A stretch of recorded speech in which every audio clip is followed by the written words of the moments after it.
Magandang araw sa inyo, Kabanong. Gusto ko lang pong i-share sa inyo ang aking kwento tungkol sa aswang.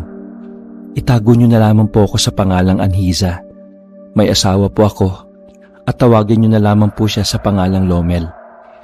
Kami po ay naninirahan noon sa aking mga magulang sa probinsya. Hindi po kami bumukod ng bahay, subalit dahil sa hirap ng buhay sa aming probinsya ay napagpasyahan naming mag-asawa na lumuwas ng Maynila. Napagdesisyonan po naming maghanap ng trabaho at makipagsapalaran na lamang at baka sakaling swertihin kami roon. Nang makarating kami sa Maynila, ay agad naman kaming nakahanap ng trabaho. Ilang buwan pa lamang kami roon ay may magandang balita ang dumating sa aming buhay. Nabiyayaan kasi kami ng magiging anak dahil nagdadalang tawa ko ng mga panahong iyon. Dahil sa nangyari ay napagpasyahan namin ng aking asawa na umuwi na lamang ako ng aming probinsya. Para rin yun sa akin dahil mas mababantayan ako ng aking mga magulang roon. Sabi kasi ng aking asawa ay mas maganda na yon kaysa manatili ako sa Maynila na malayo sa aking mga magulang at walang kasama kapag nasa trabaho na ang aking asawa. Kadalasan kasi ay gabi na ito kung umuwi. Kung kaya wala na rin ako nagawa pa kundi ang umuwi ng probinsya. Masaya naman ako, Kabanong, dahil ilang buwan na rin akong hindi nakakauwi. Agad akong bumiyahe noon at umuwi ng aming probinsya. Wala naman naging problema sa aking pagbiyahe dahil nakarating ako sa aming probinsya ng ligtas. Nang marating ko ang aming baryo, ay may nakasalubong akong isang matanda. Hindi ko siya kilala kung kaya napaisip ako. Marahil ay baguhan lamang siya sa amin o baka may dinalaw lamang. Sa ilang buwan kasing nawala ako sa aming baryo, ay hindi rin namin alam kung may mga dayo ba sa aming lugar o wala. Habang naglalakad ako noon, ay laking gulat ko nang kinausap niya ako. Baka gusto mong magpahilot sa akin. Sabi niya habang nakatitig sa aking tiyan. Napahinto pa ako dahil sa sinabi niya sa akin na ito. Nagtaka pa ako kung paano niya nalamang buntis ako. Gayong hindi pa naman kalakihan ang 2 buwan na tiyan ko. Naisip ko na lamang noon na baka dahil sa manghihilot ito kung kaya alam niyang nagdadalang tao ako. Napatingin pa ako sa kanya dahil hindi pa rin ito inaalis ang kanyang tingin sa aking tiyan. Nakaramdam na ako noon ng kaba dahil sa pagtitig niyang yon. Lola, sa susunod na lang po ako magpapahilot sa inyo. Pagod na po kasi ako ngayon, kung kaya mauna na po ako sa inyo. Yun na lamang ang aking sinabi at naglakad na ako palayo sa kanya. Mabuti na lamang at hindi na ako nito kinulit pa. Hindi na po ako lumingon pa sa matandang yon, Kabanong, at naglakad na ng dire-diretso patungo sa aming bahay.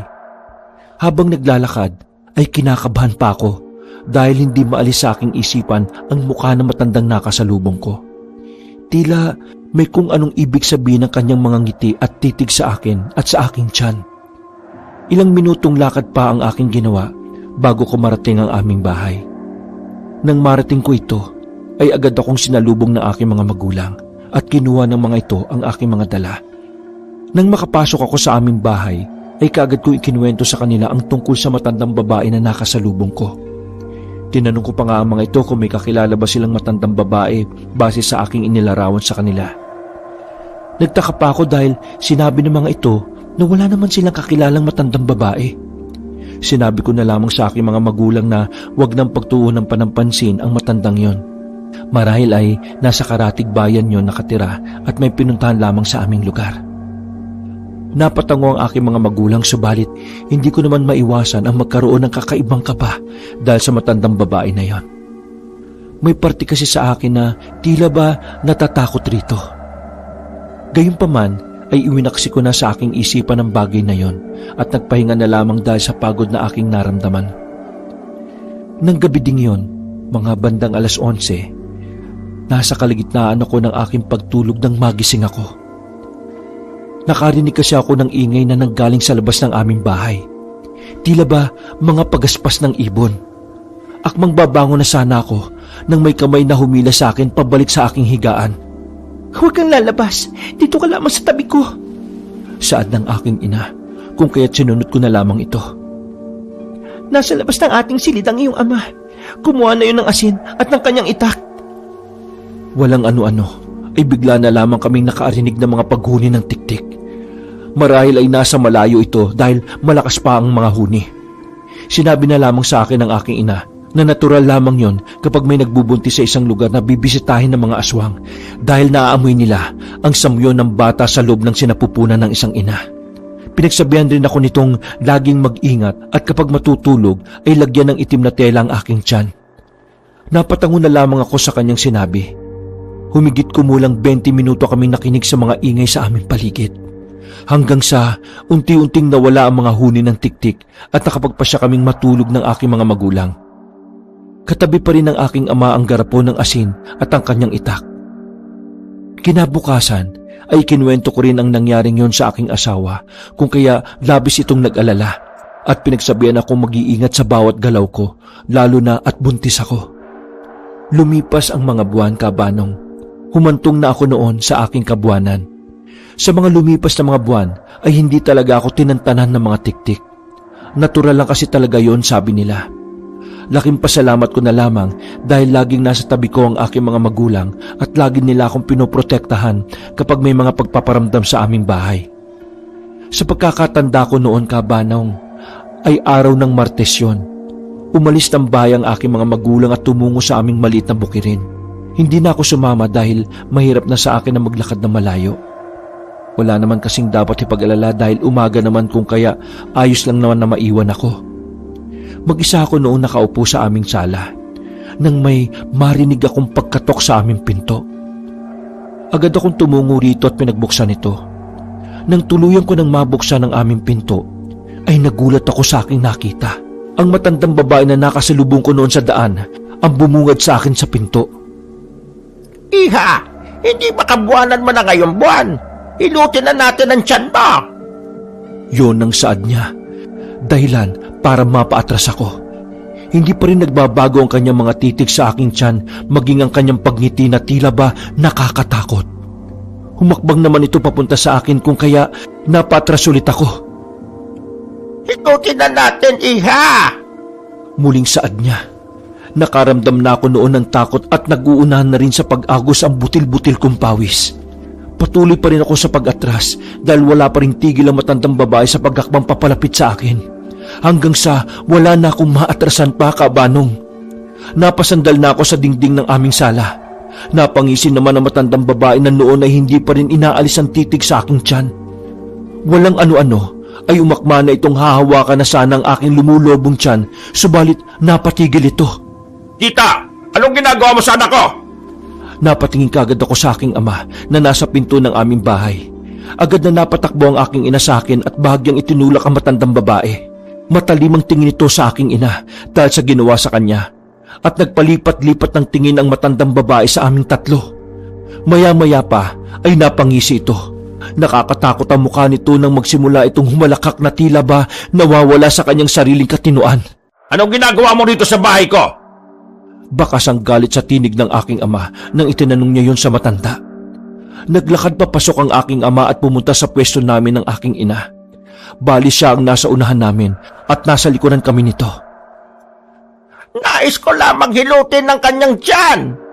Saad naman ng matandang babae habang ipinipihit ang kanyang ulo pakaliwa upang masilip ako. Napaiwas ako ng tingin rito dahil sadyang nakakatakot ang nakangisi at kulubot nitong mukha. Umalis ka na kung ayaw mong tagayin kita at sundan sa bahay ninyo. Pagkasabi noon ng aking ama ay nakita ko naman ang takot sa matanda. Humakbang ito palayo sa aming bahay. Pagkalabas nito sa aming pinto ay agad ako nakaramdam ng pananakit ng aking tiyan. Napalingon pa ito at napangisi sa amin bago tuluyang nilisan ng aming bahay. Hindi pa rin nawala noon ang sakit ng aking tiyan. Nagsimula na rin ako noong duguin kung kaya't agad akong isinugod sa ospital. Mabuti na lang at may tricycle ang aming kapitbahay kung kaya yun ang aming ginamit upang maisugod ako. Nang nasa ospital na kami ay ilang oras pa akong dumanas ng sakit. Matapos ang ilang oras na pagdurusa sa sakit ay nailabas ko rin ang aking anak. Nawalan pa ako ng malay noong mailabas ko sa aking sinapupunan ng aking anak, Kabanong. Masayang masaya ako dahil malusog na batang lalaki ang aking naging anak. Ilang araw pa bago kami makauwi ng aming bahay. At nang nasa bahay na kami, unang gabi pa lamang namin ay binisita na kagad ng tiktik ang aking anak. Walang tigil ang paghuni ng tiktik habang naghahapunan kami. Kasama na rin namin noon ang aking asawa na umuwi nang malamang nanganak na ako.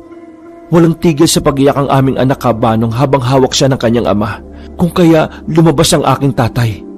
Nagsaboy ito ng asin at sa hindi inaasahang dahilan ay may nakita itong nilalang na nasa itaas ng aming bubungan.